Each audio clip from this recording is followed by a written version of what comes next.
Hey everyone, welcome back to Play Casket with another episode of Your Turn. We're on 41 episodes now, dude. Holy crap. We need to get back to Casket Talk too. I know. One of these days. We're going to do that. Trust me.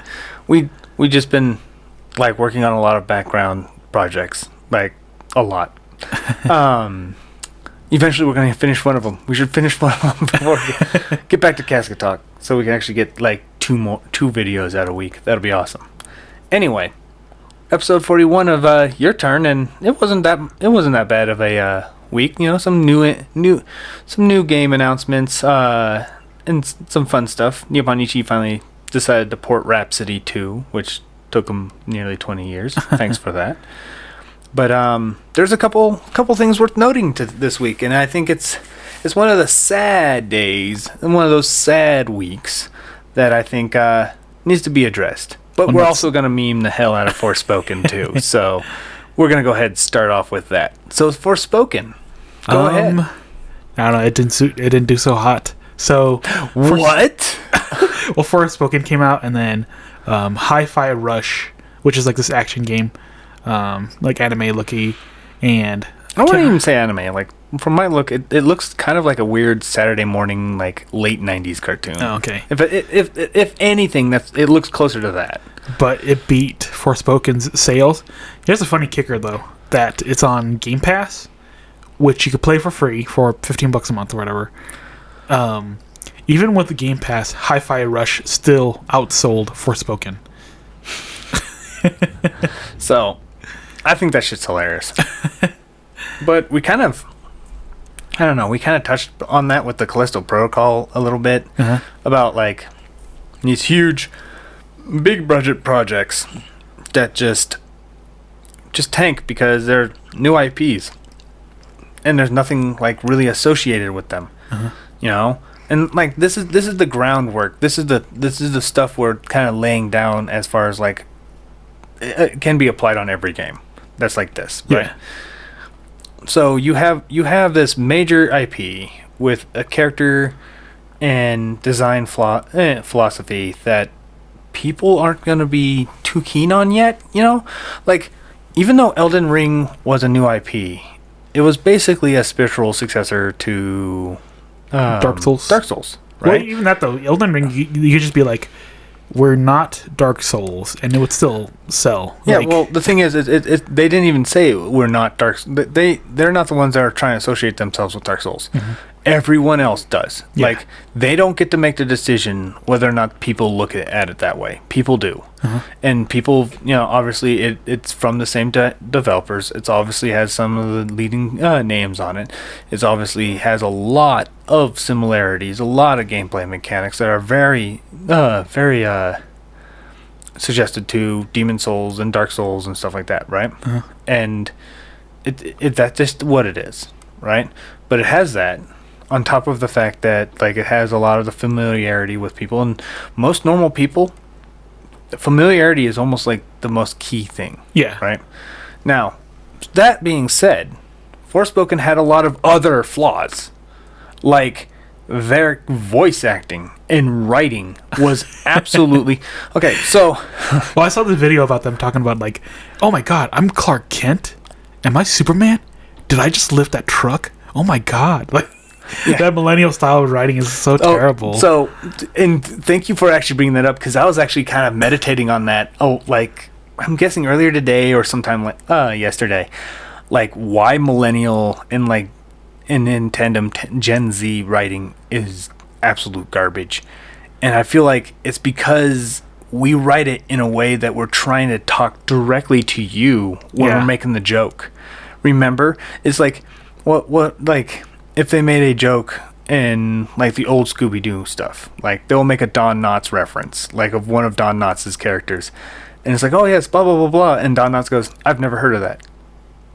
Like, for most people who caught on, like, you played that character, you know, like, you know, that's the joke. Yeah. You know, that's why he says it, you know. It's not like, I don't know that character. I am clearly that original person that I am originally doing. Yeah. Like, as if they had to look at the computer, the camera. And it's just similar with the fact that, like, they'll do, like, anti-drug jokes. Like, don't do drugs, kids, unless it's fun.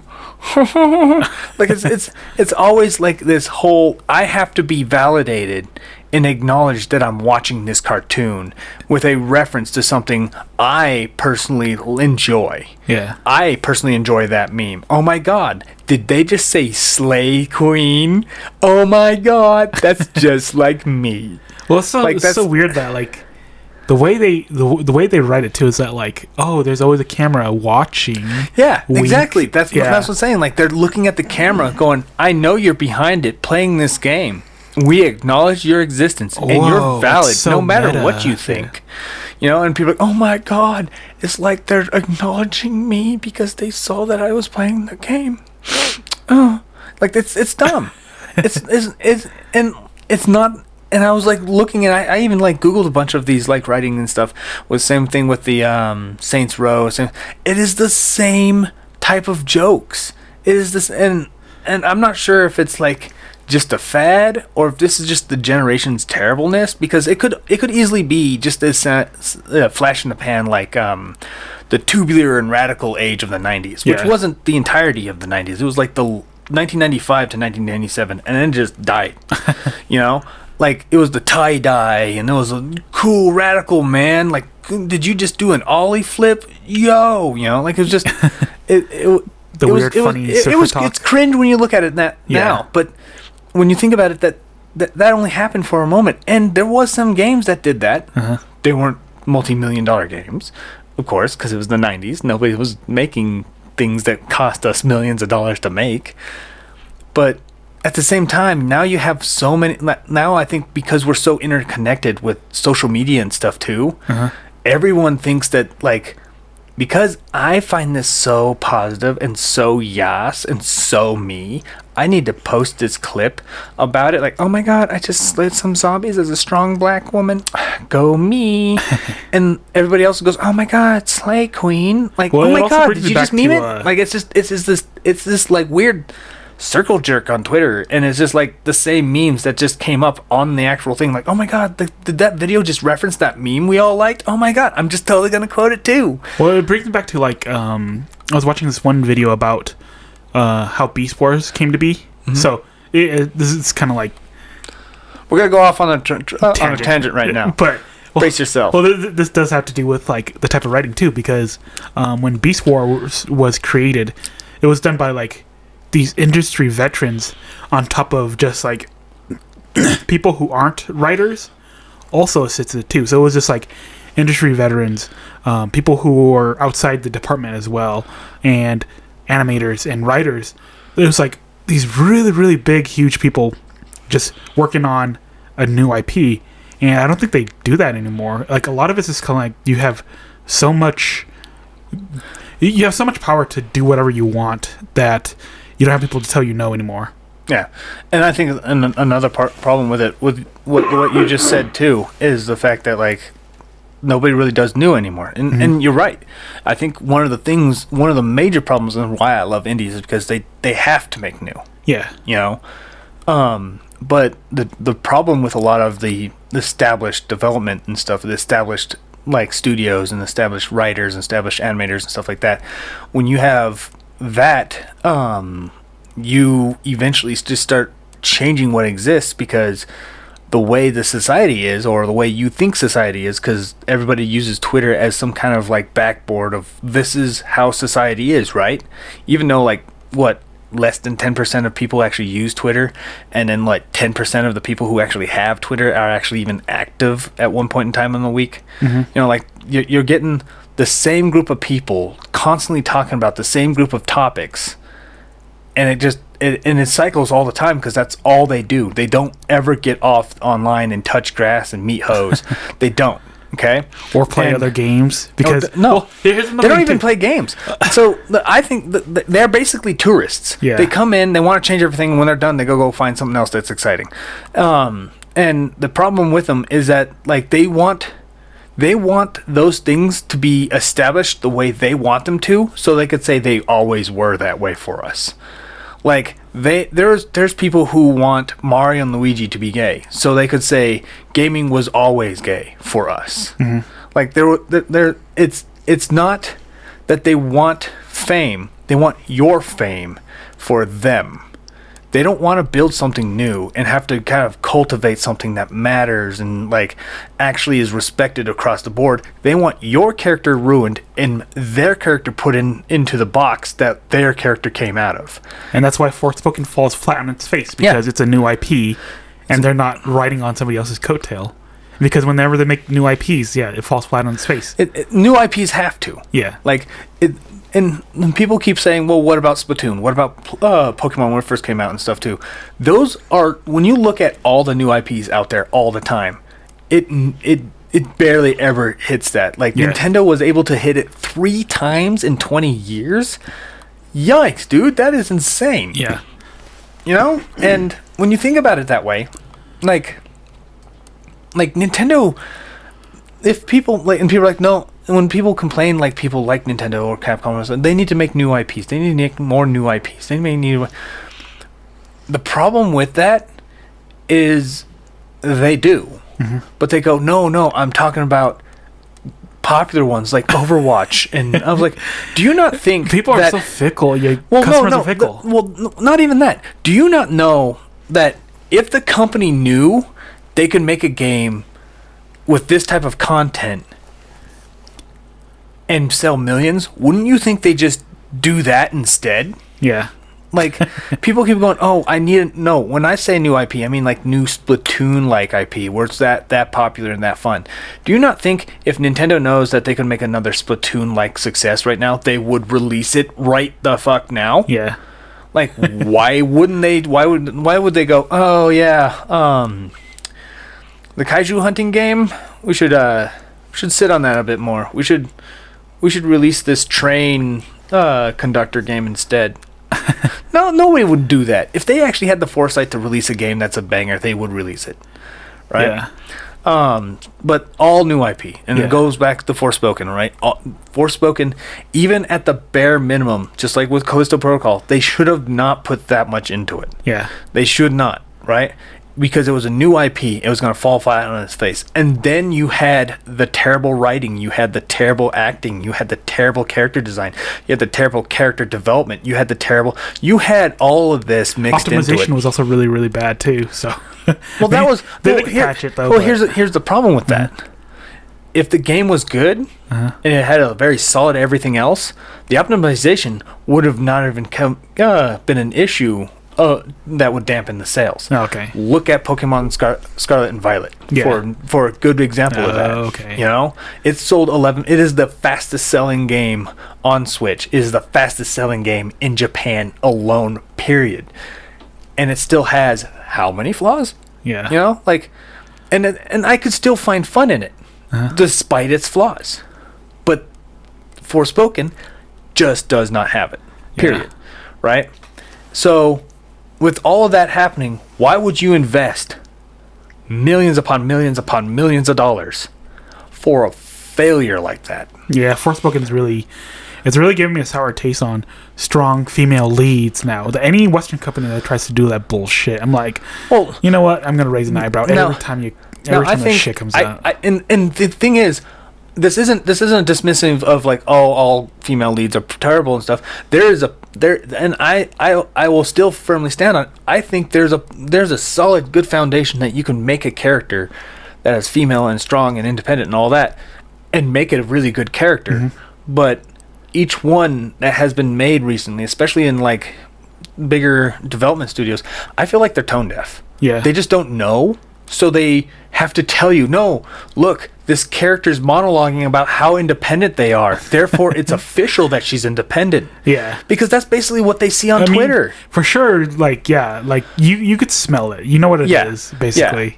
Yeah. And, yeah, it's just made me raise an eyebrow that's like, you should like this, and if you don't, well, you're an evil, misogynistic bastard. Let's put it this way. If I pull up any 5-second clip of that character, even if it's a new character, if they're like, hey, we're going to make a new game with a new character with a spawn independent woman, if I could pick up any time that character says anything for only 5 seconds, and if I can't meme it, then maybe it has something going for it. But if I can, you're terrible at making your game. You're terrible at making character development. You know, like somebody did that with 10 seconds on was it Rey from Star Wars? Somebody did that a while back to show how bad that character was out of context. Would take just random times where the scene was more focused on her, and just out like any time out of context, it was just bad. Yeah, it was just like, what do you mean you just tore this thing and bypassed the compressor?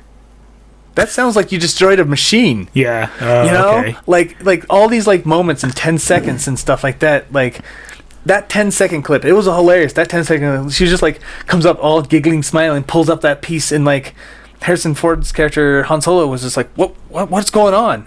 I bypassed the compressor or whatever bullcrap. Yeah, like without the context that they're trying to start the Millennium Falcon, it just sounds like she just destroyed a machine. And he looked mortified. Yeah, you know, like. Every time out of context, if I could do that, if in every part of your game, there's something wrong with your character. Gotcha. You know what I mean? Yeah. Like that's just fundamentally just broken. Well, even then though too, just I know this is just gonna be like shit on Forspoken the Your Turn episode, but one thing I've noticed that people who are shilling it are always comparing it to like another game. Like they're like, oh, look at me destroy these 50 zombies. It's so much cooler than Elden Ring. Or look at me do this. It's so much cooler than Elden Ring. Then why would you have to make the comparison? Yeah, exactly. Like, just stand alone and say how good it is, rather than just be like, well, they also did that with like some Rick and Morty designer first-person shooter game that they just recently did. That was like very like Rick and Morty-esque. Yeah, like it was very like fourth wall breaky, very, very, very well aware of what it is and stuff. Like what? We were slamming this thing for ages, but now this is what you have a problem with? Pshaw. It's two different types of games. Yeah. You didn't make Forspoken to look and read and act out and portray a game or a character that's like a Deadpool character. Yeah. Neither one of those characters, the band, like the magic band that she wears and her, are aware that they're in a video game. They don't talk directly to the person. That's a huge glaring flaw in your comparison to begin with.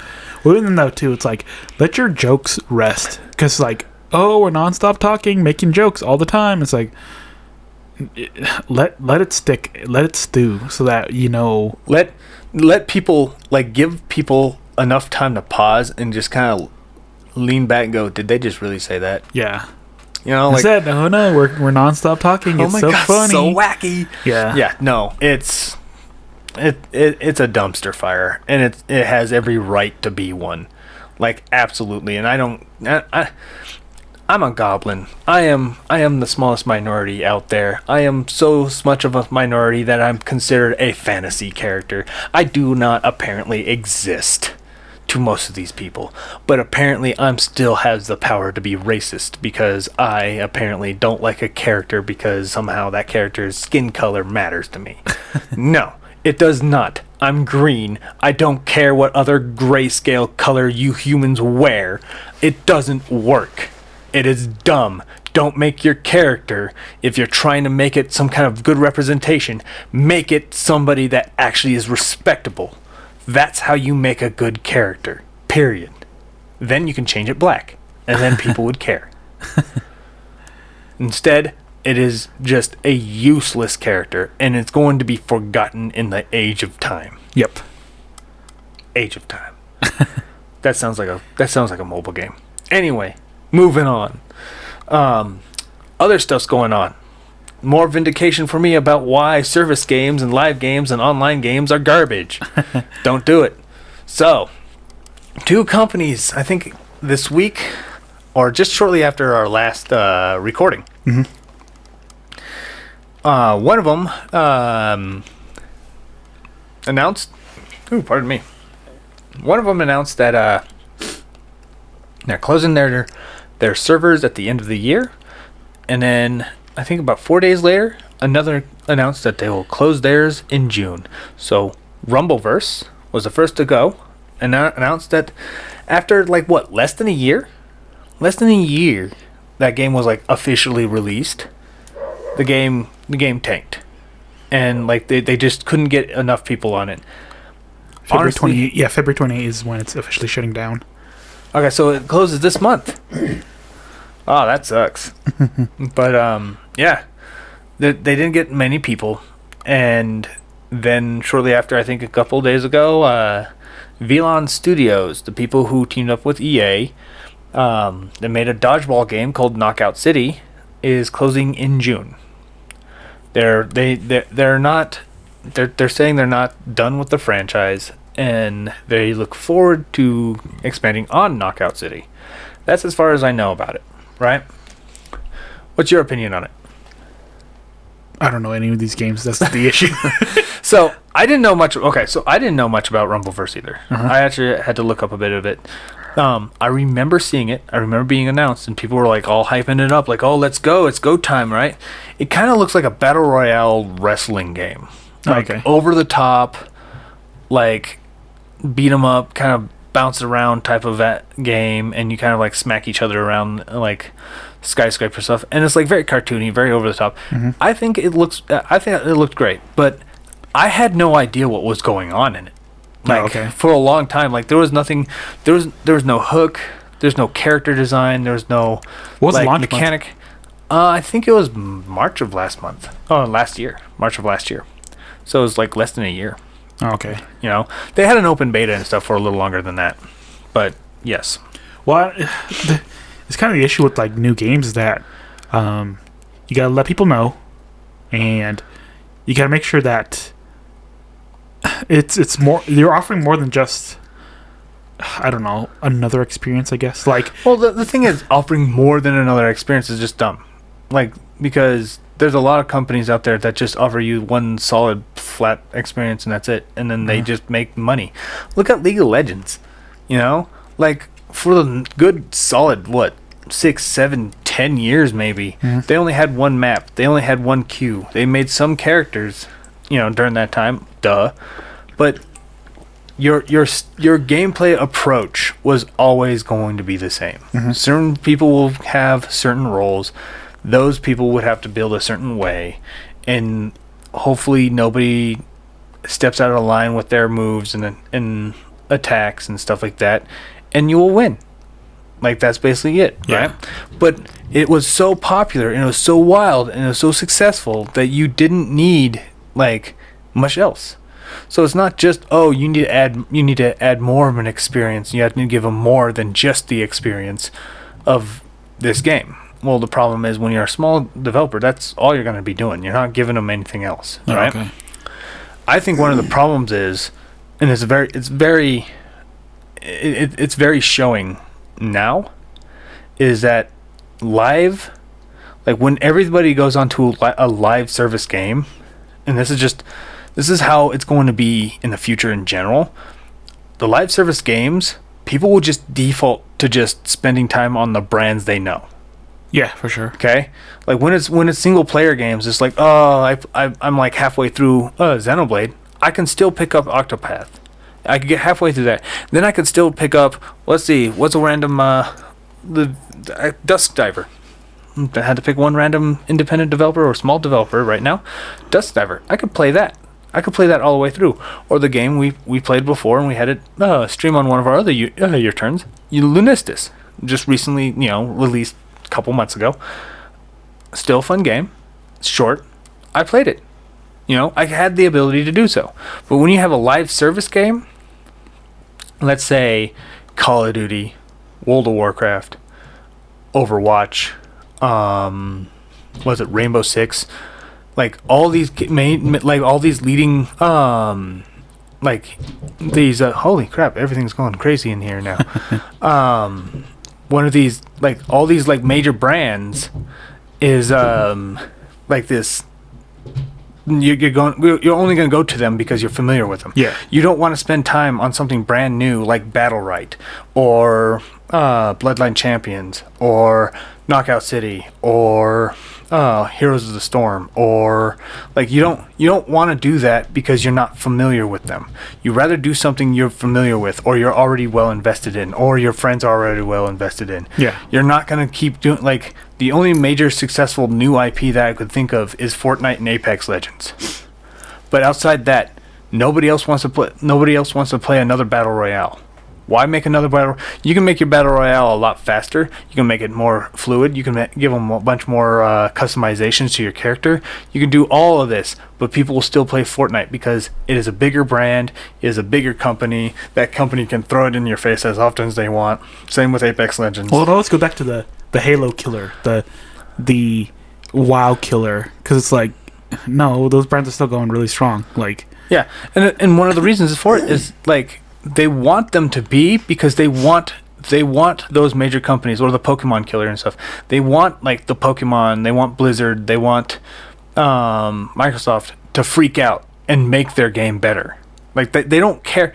Like Nexomon came out and I remember people cheering it on like they hope that this kills Pokemon. It's never going to kill Pokemon. It will never come close to even hurting Pokemon. yeah.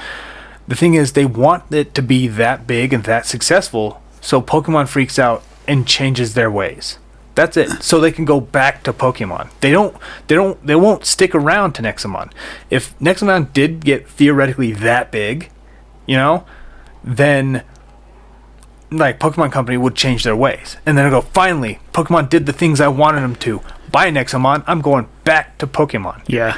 But this is going to a more live service stuff. Why go to a brand new MMO like Black Desert? Free to play. It's now tanking. Why? Because people are going back to World of Warcraft. It has a sub. Why? Because people have been in it for almost 20 years. Well, yeah, like why would I drop? Yeah, why, exactly. Why would I drop? Why would I drop that? And my 300 friends when. Why would I go to a different MOBA when League of Legends? I've known all the characters for this long. Why would I play another one? I'm like, well, because it could probably only play for 5 minutes, and you could still play like these team fights. No, don't care. I'd rather play 2 hours every day on this one game and lose and punch a hole through my whatever because it's League of Legends. I'm familiar with it, and because of that, Knockout Cities, Bloodline Champions, Battle Rights, all these like service games are gonna tank because it's always gonna be the big names, and it's very telling that these big names can just release a service game. Nintendo can probably release a service game, Smash Brothers, and people would just all buy that. As opposed to Rivals of Aether, Rushdown Revolt, Multiverses, the weird WB one. Oh, okay. They don't want to do that one because people have already established Smash Brothers is Smash Brothers. Hell, they even call Multiverses a Smash-like or a Smash clone because Smash Brothers established the situation. So if Nintendo ever made a service Smash Brothers, kiss all the other ones goodbye because nobody's ever going to try to play them. Well, even then though too, it's like. You see how long these things last, especially when you get a new game or a new IP, and it's full live on service. Now that we see these games just dying left and right, it's like, well, what would incentivize me to drop my 20-year WoW subscription for a game that won't last a year? Yeah, yeah. Like there's and on top of that, there's another one that you actually made a good point too. Once a certain player base hits a certain level, there's a lot of people who are so pissed that they were not heard in a certain game. Like there's people out there that go, I want you to fix matchmaking because I should be winning all of my matches because I'm just that good. But you give me horrible people, therefore it's their fault and I shouldn't be punished. There you have those people. They keep talking and they keep talking and they keep talking. And then eventually it hits like below 1 million subs. And those same people will say, game's dead, game's dead, game's dead, game's dead, game's dead. All the way down, across the board, everywhere. And then when somebody comes up and goes, oh, Battle Right or Paladins or whatever, they go, I'm going to look that up. And then all they see is, man, game's dead, game's dead, game's dead. And they're like, oh, I don't want that. And leave. Well, even then though too, fuck those journalists who say that shit. Because they're like, Elden Ring is dead. It's like, no, people still play it like fucking crazy just because. Yeah. And people said that about Smash Brothers after the last DLC. I'm like, dude, there's still Smash Brothers content being made now. I still make it because the algorithm's good enough with it. That's how good it is. And I'm not even like a huge fan, character maker, modder, or whatever, but there's such a huge community out there. They're still doing it. Yeah. Like grow up. But like when somebody goes, oh, I want to see what this game's like, it could be like one of the more successful games out there that isn't WoW or isn't League of Legends. Like Paladins is not Overwatch, but it is probably the most successful not Overwatch game out there. But it's not big, but it keeps pretty steady, keeps pretty smooth. They even have crossovers all the time. So if you're a dying game, why would you have crossovers and pay licensing fees? Yeah. Why would you do that? You know? But then when you look, literally, if you're not already in Paladins and you just kind of want to Google it, you just see, is Paladins dead? Find out. Is Paladins dead? Same thing with like Knockout City. Same thing with Battle Right. Same thing with Rumbleverse. I'm pretty sure if I Googled it 2 months ago, somebody would be like, is Knockout City dead? Might be. Here's this thing, and go from there. That's a problem that a lot of these live services have. And I called this a while back, even when we were starting to record our original recordings and stuff, that live services, they're going to try to do this so they could control. Basically, Activision can make a live service to control whether or not indie scene gets to actually be seen. Yeah, I wouldn't doubt it. Why wouldn't they? Why wouldn't they try to find a way to make a live service Crash Bandicoot to shut down any potential platformer game indie out there? Yeah, don't be playing those games when you could be spending hours on our battle pass. Yeah, there's new content every time when you buy the battle pass for Crash Bandicoot. Yeah. What? Yeah, don't buy that game. And it works. Sadly and shockingly, it works. Because people keep championing indies, but they don't do anything about it. But I don't know. The only reason why I would get a battle pass is if I'm like the maximum level and I got everything, and then that's when I chip in. But so the way I see it is value. Okay, not just it has enough content. There's always going to be somebody who doesn't think there's enough content. How come? Because there's people who will like blow through a battle pass in a week and be like, "That was it. I can't believe I spent $20 on this." And people get upset about it, right? So there's always going to be that. The value is whether or not you're getting enough play out of the game that when you break it down per hour or per day or per week, if it's reasonable in comparison to what you would have spent that same amount of money on. Yeah. You know what I mean? Like $20 for let's say a month, right? Or $15 since we talked about subscriptions. $15 for like World of Warcraft 1 month, right? Let's say you pay that, right? Now over a course of a month, that's roughly $4.50 a week. $4.50 a week. Yeah. What would you have spent that $4.50 each week that would have been worth more? Exactly. Oh, okay. See what I mean? Yeah. Like, well, the way I see it is... Would you have bought a bottle of tea? Well, how long would that tea last? Oh, you know? okay. Like, okay, if I bought a bottle of tea, a big bottle of tea, because that's $4 will get you a lot, right? Would that bottle of tea last that same amount of month? You know what I mean? Yeah. Like, if you have a small glass, even if you have a small glass every day, right? How long will that glass last? Yeah. Like, maybe 10 minutes, maybe 30, depending on the glass, you know? Well, one way I see it is... if you put 1 hour of time into it, that is worth at least 1 hour of your pay, basically. Yeah, but there's some people out there that get paid way too much to be like, yeah, no, I will pay $30 an hour to be. No, I know, but that's how you justify it. You could justify it. You can justify about the time you spend on it and stuff. I've spent plenty of money on Battle right before it tanked, but I have no qualms with it. Yeah. But the sour part is I will never be able to access it again. Yeah. You know, that's the problem. Or another one is it's not, and honestly, I don't find it their fault, but I do think a lot of companies should actually expand their franchises beyond these service games. Brawl Stars, Battle Right, League of Legends, which they are doing, you know, Ninjala. I would actually play some, like, multiplayer games, offline games, and stuff like that. That would, like, I could probably play here in the Mausoleum, you know, without any internet. They should have stuff like that so people can actually still experience that world at their own pace and maybe grow accustomed to it. You know, if they kill the service and you can still play it. Yeah, be like, man, I really liked Legion. Like, if Riot goes down today, right, I cannot play League of Legends anymore, but I can still play the 2 games I did download from their, like, digital games As long as I still had that downloaded, I can still play them. One of them's a rhythm game, the other one's an RPG. I can still play them. Mhm. I can still experience the world of Runeterra, you know?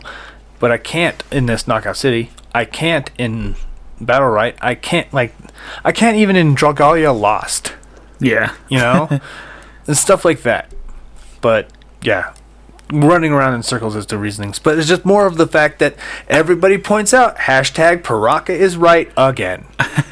So, yeah. Don't trust live services. Don't trust live services with your heart. Don't put everything into it. Know that every piece, like every time you spend money on it, think of it as, am I going to miss this money otherwise? Yeah.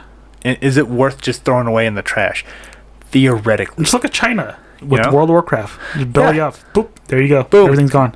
Overnight too, Yeah. you know? So always be aware and always encourage like studios to have some kind of like single player game and stuff. I'm going to be watching Valan Studios, see if they're going to make something with the Knockout City, and if they're going to do a live stream or not a live service or a different game. But, you know, I'll keep you guys updated on that. But until then, I'd like to thank you all for listening and hanging out with all of us again. And as always, if you like our content, feel free to like, subscribe, and share our videos. And as always, we will see you on the other side. Hey everyone, this is Paraka. And Ghost. I would like to say thank you for listening to our podcast. If you like our content, give us a thumbs up. Subscribe and share our video with your friends. You can also follow and support us on other social media such as Minds and Rumble. Links in the description below.